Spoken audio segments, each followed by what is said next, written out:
Hello again, everybody, and welcome to CaneSport's Countdown to Kickoff as the Miami Hurricanes get ready to host the Pitt Panthers on Saturday in an unusual noon game at Hard Rock Stadium. I'm Gary Ferman, the publisher of CaneSport.com, and I'm joined today by Chris Peak, who publishes PantherLair.com on the Rivals Network. And Chris, it's the annual meeting between Miami and Pitt. It tends to get kind of interesting. Certainly was last year, a game that went down to the wire that Miami was able to pull out at the end. And it kind of, I think, summed up what was the state of both programs in that Pitt played a really good defensive game and wasn't able to score enough points to get out ahead of Miami. And Miami was able to hang in there and pull that one out and was in the same type of life or death battles at so many different points during the season. And when you're in those situations in the ACC Coastal, you're going to win some, you're going to lose some. It's not a formula for a fantastic season. And so neither team really accomplished their goals. Pitt finished 8-5. Miami, of course, finished 6-7. Which brings us to this year, and it's been kind of interesting. Miami got off to a great start, obviously at 3-0, and then kind of met reality up at Clemson last week. And Pitt has sort of been up and down. They started 3-0, obviously got the expected big win over Austin, PA. Were able to beat Syracuse 21-10 in a game I thought they played reasonably well. I'm sure they weren't quite happy with just scoring 21 points on offense, but I thought their defense played pretty well in that game. And then probably the best win of the year came against Louisville at 23-20. Louisville is not very good on defense, as Miami found out, but they can score, and Pitt's defense showed up that day and did a decent job. But then the last 2 weeks, Chris, it's kind of fallen apart a little bit. You're in one of those life or death games with NC State, lose 30-29, and then get into overtime against a Boston College team that's a little bit better than people really probably understand at this point in the season. And Pitt loses in overtime after missing an extra point. So it's been up and down, kind of like a little bit of a roller coaster. Give us your summation of where you feel Pitt is coming into the Miami game. Yeah, you really hit the highlights right there, Gary. I mean, that's really it. I mean, the most recent events are sort of, I think for Pitt fans feel like it kind of sums it all up when, they get to overtime against Boston College with a 58-yard field goal. I mean, like a record-setting kick of 58 yards to get to overtime, and then that same kicker walks out and blows it on an extra point. And it's almost unbelievable if Pitt fans didn't feel like they've already seen this a few times, and makes it all too believable. The big storyline with Pitt this season has been offense. I mean, they go out and hung 55 on their FCS opener, but then the next 2 weeks they score 21 and 23. And that's just not going to be good enough against FBS competition, against Power 5 competition and ACC competition. You're not going to be able to get away with averaging 22 points per game. They ramped the scoring up a little bit in the last 2 weeks with NC State and Boston College, but they still had issues on that side of the ball. The problem is that they were compounded by some defensive lapses. And, I don't know if Miami fans remember back to 2016, but Pitt had a really, really good offensive team. They had Matt Canada as their offensive coordinator, and they could really move the ball. They didn't do so hot in the game at Miami. That was kind of one of their worst games of the season, which actually led into an upset of Clemson, which was kind of a crazy, unexpected event in and of itself. But back in 2016, the offense for Pitt was really very good, and it was exciting and fun to watch, but their defense was just horrid. And what it really came down to is they couldn't rush the passer.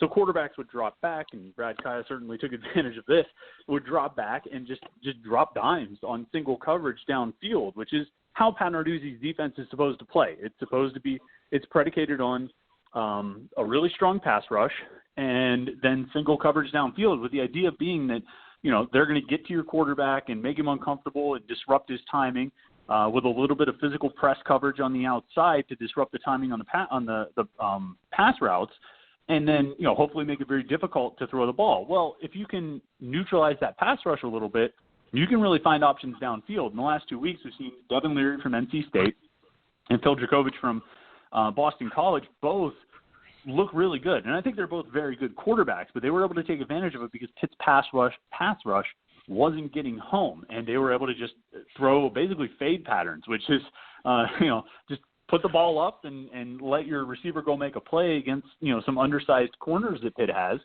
and they've been able to take advantage. And it hasn't been the whole game. It hasn't been 60 minutes of dominance, but Pitt's defense, hasn't made enough plays to keep the game in range for an offense that just can't really score all that well. And a big part of the problem comes back to the running game. They're just not a very good running team right now. They can't block very well.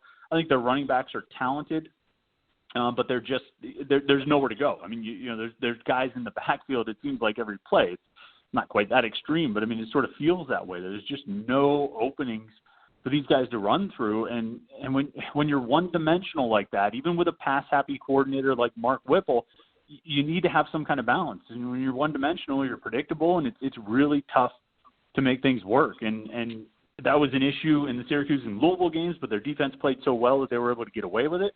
And it was an issue in the Boston College and NC State games, and their defense gave up a little bit. And it's a little bit like last season. I mean, you talk about that 16-12 game against, Miami last year.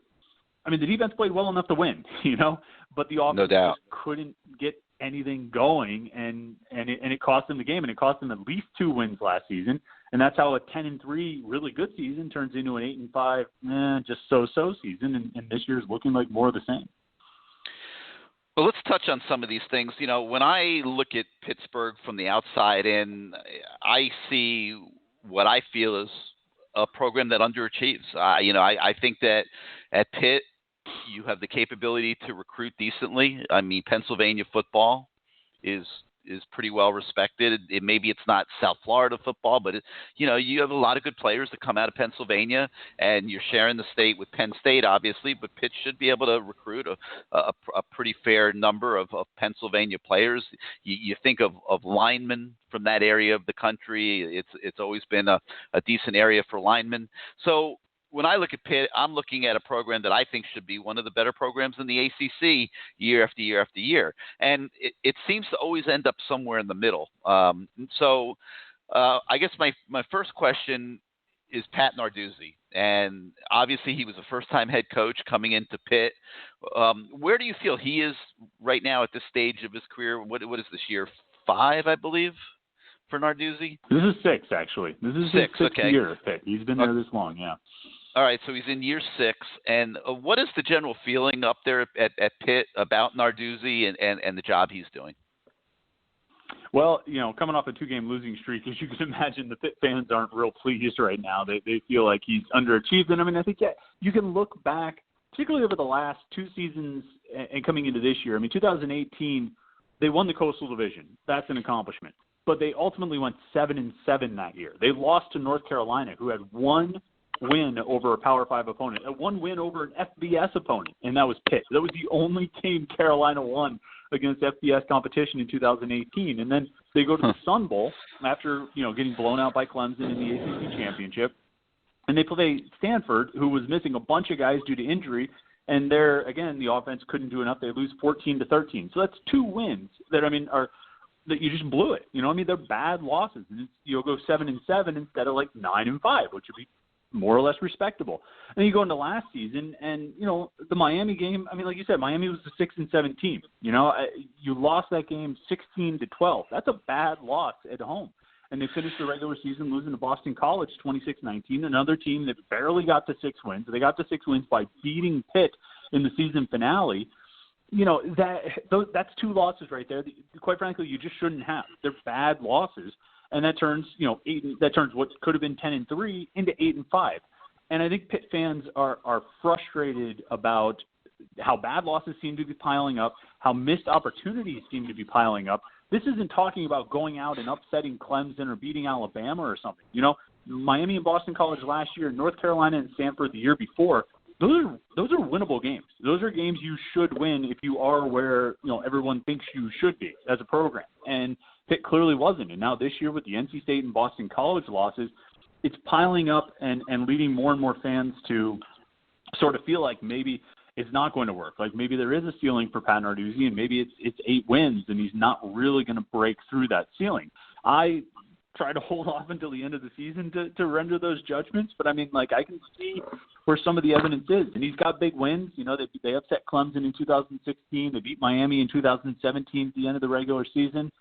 They beat Penn State in 2016, but you have some of those, but then you've got this increasing pile over here of of bad losses in games that you should have won, but you couldn't get it done. And that's I think it's a big concern for Pitt fans because, like I said, he's in year 6 now, and he's 39-31 as a head coach, and that includes FCS games every year. So I just I think there's a feeling among Pitt fans that I think they're very much questioning what the ceiling is here and how good this really can get. Yeah, bad losses definitely catch up to you. Obviously, you mentioned Miami being a 6-7 team last year. If they don't win that game at the end with the great pass play against Pitt, they're a 5-8 team. So, yeah, we know a little bit about that down here as well. So, if somebody says to me, "What's holding Miami back?"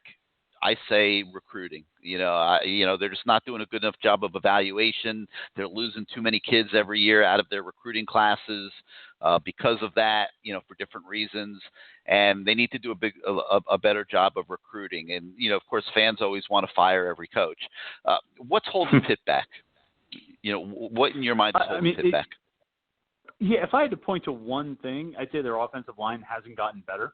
If I had to pick one specific area, because like I say, a big part of the problem with this team is its offense, that they just don't score enough. You know how it is. It's college football. Even if you have a good defense, you're still going to need to put up points. You still need to be shooting for 35 minimum every week, if you want to give yourself a real chance. Because even a good defense, Pitt's defense was really good last year, and they gave up that game-winning touchdown drive to Miami. They gave up a potential game-winning touchdown drive to Duke earlier in the season.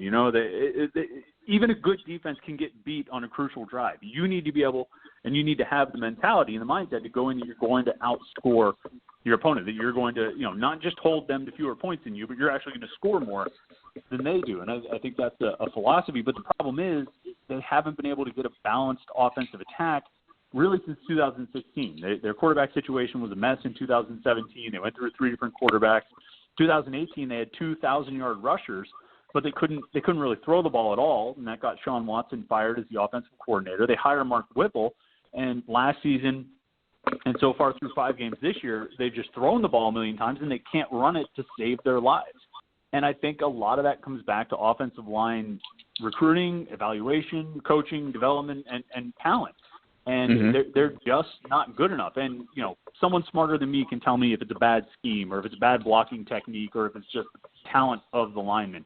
I think you have to recruit better and have a better eye. If you're Pitt and you're not going to get the 4- and 5-star offensive linemen, 4 of those guys in every class, you've got to be really good at identifying the talent and then developing it. And they just haven't been to this point. Their offensive line this year is made up of, I think 3 redshirt juniors and, a redshirt senior and a redshirt sophomore. And they all have experience of at least 1 year, and if not more in some cases. They need to be better than they are, but they're not. And so their offense is one-dimensional, and it's holding them back. The offense is holding them back, and I think the offensive line is holding the offense back. So if I had to circle one area, it would probably be that. Well, you mentioned the name that we're familiar with down here. That's Mark Whipple. He was offensive coordinator for a couple of years under Randy Shannon. And the problem probably is not scheme. I think that if you have Mark Whipple, you're going to be running a pro-style offense. He's got an enormous amount of experience. I'm sure his playbook is fine. But if you're going to run a pro-style offense in today's college football, you better have a quarterback that's consistent, that's going to show up every week, and you better have an offensive line because you're going to be pass blocking a lot. And he's not a guy that loves the running game. The running game is kind of, something that he has to throw in there from time to time. And maybe part of the problems that Pitt is having in not being able to run the football really effectively, maybe a lot of that has to do with commitment and how much they work on it in practice. Because if you're going to run a pro-style passing game, you have to spend a greater majority of your practice time working on that passing game. And, that could have something to do with it. But, all right, so we'll talk about Whipple here. And we'll point out that Pitt averages 31.6 points this year, 408 yards. I mentioned Kenny Pickett. He's thrown for 1,389 yards. He's hitting on 60% of his throws, 8 touchdowns, 3 interceptions. He's capable of tucking the ball down if he's pressured. He's also run for 119 yards and 5 more scores this year. A tough kid. That's one thing that I've been impressed by when I've watched him. I don't think he's an elite quarterback, but he stands in there, and if you hit him, he seems to bounce back up. I know he's a little bit banged up, and you could tell us about that here in a minute. But he threw for over 3,000 yards last year, which was decent. But the touchdown to interception ratio was not great at 13-9, and Miami really was able to bottle him up. He only had 146 yards of passing in that game against Miami last year at Heinz Field. So, and Vincent Davis is the running back, and he just has 235 yards so far this year. So you could see the things that you're talking about.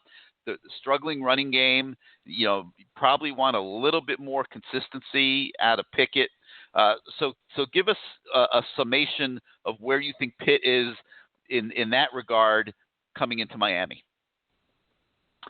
Yeah, when you look at Pickett last season and his touchdown numbers, I mean, obviously 13-9 is not good. With the volume of passes that they threw, and really it was a volume-based passing attack, there should have been more touchdowns. A big part of the problem was the red zone. They were awful in the red zone. They were one of the worst teams in the country at scoring touchdowns from the red zone. And I really think a big part of that, to come back to our theme again, is the running game. I think if you can't run, it really limits what you're able to do in the red zone. That's a terrible place to be one-dimensional, particularly if that one thing you're good at is, throwing the ball. It's really tough to only be a passing team when you're in the red zone because you don't have that much space to work with. Obviously, I mean, you're inside of 20 yards. Half your playbook or something like that is cut out because you just don't have any room. So you need to be able to run the ball, and you need to be able to run the ball effectively to be able to use play action and just to chip away at those yards. And that was a big part of the problem with the offense last year, why they didn't score more touchdowns. I think it even was an issue in that Miami game that they just weren't able to score touchdowns from the red zone. With Pickett specifically, I think he's good enough. You know what I mean? And I think it's sort of what you were saying. I think he's good enough to win in the ACC. I think he's good enough to be Pitt's quarterback. He, made his debut 3 years ago with that Miami game in 2017. It was his first career start and really, impressed everybody, got everybody really excited. And he's more or less the same player he was that day. I think he's gotten better as a passer. I think he's gotten a better feel on his downfield passes, and they have attacked vertically a little bit more this year than they did a year ago. But toughness, I think, is a big part of it. Leadership is a big part of it. He's willing to run, and I think he's pretty mobile, and he can make some plays. Again, to harken back to that 2017 Miami game, he had a big fourth down naked bootleg that caught everybody off guard, and he ran for a touchdown on it. And that's kind of the player he is, and he made some big plays with his legs against Boston College on Saturday night. The one problem coming out of that is he hurt his ankle, and it looked pretty bad, actually, in the game. I was surprised. He only missed 2 snaps. He came back in the game and ran for a few fourth down conversions. He's a tough guy. It's going to be interesting to see what lingering impacts there are from that injury and whether that causes him to miss any time. I think it's a very real possibility that he could miss time this week, from this Miami game, maybe miss the whole game. I think it's a very real possibility, and that's going to put Pitt in a tough situation to go with probably a redshirt freshman backup quarterback. They have a couple of those guys, and I'm not really sure who they would even go with. So their best source of offense right now is Kenny Pickett throwing the ball. If you have to do something different than that, if you have to try and run or you have to go to a different quarterback, it makes things really difficult. Have you heard whether he's been practicing this week? We haven't really gotten a lot of information. Obviously, everything's all closed off, and we're limited to Zoom, media sessions, and we haven't been at practice at all. It's just kind of how they conduct it. So we really don't know. I don't think we'll know for sure until we see on Saturday if he made the trip to Coral Gables. Did they keep him away from the media? Yeah, he didn't come out and talk after the game because he was getting treatment, and I don't expect him to talk this week. He hasn't spoken yet. I don't expect him to be speaking. So it's really going to be we'll find out on game day what's happening. And he typically probably would do media during the week, right? For the most part, he would definitely talk after the game, and it's not entirely surprising that he didn't, just because they usually, if guys are hurt or they're getting treatment, as they say, they won't talk. But, yeah, he would probably be out there at some point during the week, yeah. All right, Miami on offense was very good for the most part early in the year, got to 3-0, played, not totally as consistently all the time as they would want, but the results were decent, and Miami was feeling pretty good about its offense before it went to Clemson. And then last week it just all fell apart on them. They couldn't run the ball. They didn't even give – the running backs have been great the whole season, and a running back didn't even have a carry until the middle of the second quarter up there at Clemson. They ended up with really, if you look at rushing yards by the running backs, it was 11 yards. I mean, it was just insane. And Cam Harris had been averaging 8 yards a carry. Well, he averaged 0.4 yards a carry against Clemson. So now you're like sitting there looking at Miami's offense saying, what do we really have here? And they're gonna be tested by Pitt's defense. There's no doubt about it. I don't think Pitt has the personnel of Clemson, but Narduzzi can draw it up, and they've got some decent personnel on the defensive side of the ball. And I think Pitt's obviously thinking their best chance to win this game is a defensive struggle, particularly when you factor in Kenny Pickett's issues. So let's talk a little bit about Pitt on defense. Kind of surprising the last 2 weeks that the number of points that they gave up to NC State and Boston College. I mean, they're averaging 18.2 points a game and just 263 yards, but NC State scored 30 and Boston College scored 31. So what's happened the last 2 weeks?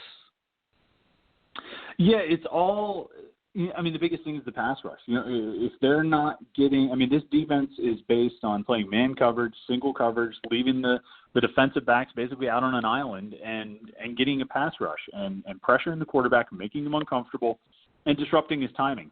And if you're not getting into the backfield, if you're not pressuring the quarterback, this defense starts to break down because a good quarterback will find opportunities with his good receivers matched up in single coverage. And, Bill Dragovich at Boston College is really good, and Devin Leary at NC State is pretty good too. Those guys both had success. Now, the defense was kind of up and down. Early in both games, they gave up some plays and some points, but then they kind of locked things down. Second half, they were really good against Boston College.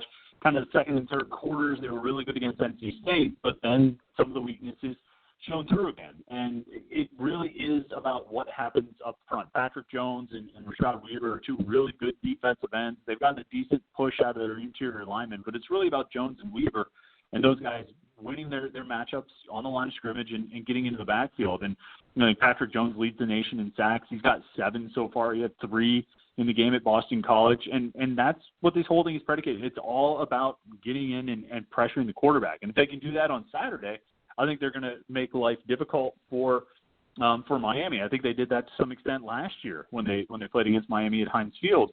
But if they're not getting that pressure, though, it's going to be a long day for Pitt's defense. Well, Miami's offensive line was horrendous last year. It's a little bit better this year, but did struggle against Clemson. So that's going to be, to me, the most interesting matchup of the game is how Miami's offensive line holds up against Pitt's pass rush. You mentioned that Jones already has 7 sacks. I think getting Weaver back has helped them quite a bit because it kind of makes offenses focus on both of those guys as opposed to just trying to take one of them out of the game. So he was considered an NFL talent. I know that before he got hurt last year. So it sounds like he's now getting his health back and is more of a factor. How is Pitt at the linebacker and defensive back positions? Because ultimately that's what's going to decide this game. If Miami is able to get the ball to its playmakers, it's going to be a long day for Pitt. It doesn't sound like Pitt is going to be set up to get into a scoring contest here. So give us a summation of how Pitt is at the linebacker and cornerback positions. Their linebackers have been kind of a pleasant surprise. I think there were some question marks about how those guys would be. They've got returning starters in Cam Bright and Phil Campbell, and both of those guys have played really well, though Bright has been a little banged up and missed some time, only played a handful of snaps at Boston College. But his replacement, Kenyon Servassier-Dennis, a sophomore out of upstate New York, who was actually a post-grad guy, really didn't have much recruiting interest at all. He was committed, I think, to Air Force at one point, and ended up signing with Pitt in that 2019 recruiting class. He's been a revelation. He was the ACC linebacker of the week. He had 11 tackles at Boston College, 4.5 tackles for loss. That's the most of any player in college football this season so far. The first time Pitt's had a player with 4.5 tackles for loss in a game since like 2016. He's playing at a really high level, and he's been coming off the bench. The Boston College game, he got the start. Either way, he's seeing a lot of snaps. He's playing a lot and really making an impact. The challenge there, though, is, and this has always been a problem with Pat Narduzzi's defense since he got to Pitt, is when those linebackers have to cover a really talented tight end or really good receivers out of the slot. And when that happens, they can be taken advantage of. And that's sort of the case with the defensive backs as well, particularly the safeties. If the safeties are trying to cover guys out of the slot, I mean, I think Pitt fans and probably some Pitt players still have nightmares of James Washington from Oklahoma State running, these sort of like post routes and corner routes out of the slot and just like burning past a safety for, points after points after points. I think Oklahoma State scored 59 that year when they beat Pitt in 2017. It was brutal, and it was just one after another. And that's sort of a structural, I don't want to say weakness, but it is a vulnerability that can be exposed in this defense. Again, if you're not getting pressure on the quarterback, their corners are okay. But again, you leave somebody in man coverage and single coverage for too long, and the receiver is going to find a way to get free and get open and ultimately catch a pass. Those guys look better when you are out, when you're getting after the quarterback. They looked really good last year. It was really good at getting pressure. I think they led the nation in sacks, Mm-hmm. And right. The first couple of games of this season, the corners looked pretty good, but it was getting after the quarterback. These last 2 weeks, they've given the quarterback more time and more passes have completed, and you're not so sure about the corners anymore. So it all works together. Obviously, I think there are some talented players in the back seven, but if they get hung out to dry, you know what I mean, they're left on an island, eventually they're going to give up plays. Well, Paris Ford is a safety that a lot of people think is an all ACC level type of player. And Brevin Jordan, the tight end for Miami, is a little banged up. We don't know whether he's going to be able to start Saturday, how much he'll be able to play. We'll see how that goes. When it'll be kind of similar to the Pickett situation. You won't really know for sure till you get to the stadium. But I got to think that when they scout Miami and they see that a strength of Miami's receiving core is the tight ends, that they're going to have Paris Ford paying a lot of attention to that. Would you agree with that? Yeah, probably. But I think they wanted to try and do something like that last week with Boston College and Hunter Long, who's really good too, one of the best tight ends in the ACC, and he still got his. They just always seem to be able to. Opponents always seem to be able to find these spots in Pitt's zone and find these spots down the seams against Pitt safeties to get tight ends open. I mean, we've seen offensive coordinator after offensive coordinator find those spots they take advantage of, and I'm sure Miami's going to be looking at it too. And if Jordan's healthy to go, they're going to have opportunities to get him the ball, even if Paris Ford is covering him. And Ford plays more of a sort of an in-the-box boundary safety type of thing, and they haven't really moved away from that style with their safeties. So even if they want to try and have him cover, I'm not sure. I think Miami can probably scheme out of that pretty well. So it's, I think both teams will probably circle that kind of a matchup. But I think if Miami wants to, get opportunities for him, I think they'll be able to find him in this defense again, as long as they can protect King. So Pitt's 2-2 in the conference, 3-2 overall. They're clearly not going to Charlotte this year. And, what are they playing for Saturday? Pride. Pride's a big one. I think these guys feel pretty lousy about how that, how the last two games have gone. I think they definitely have something to prove in that regard. I think they feel like they have more to give. I think they feel like they're better than they have been. I think they feel like they should be.